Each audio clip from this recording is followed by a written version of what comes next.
Okay, we are at Cupocafe, Colonnade Retail Park. We are doing the iced coffee no sugar elbow challenge for diabetic awareness.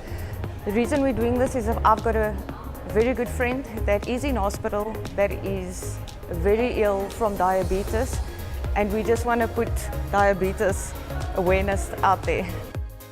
No, coffee. This is going to be so good.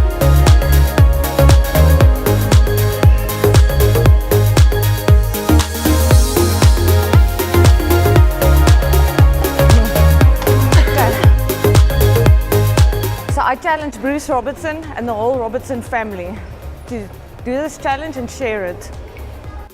And I challenge Hirinda, Laomi, Estie, Maxie, Rensha and Nicolette. Yeah.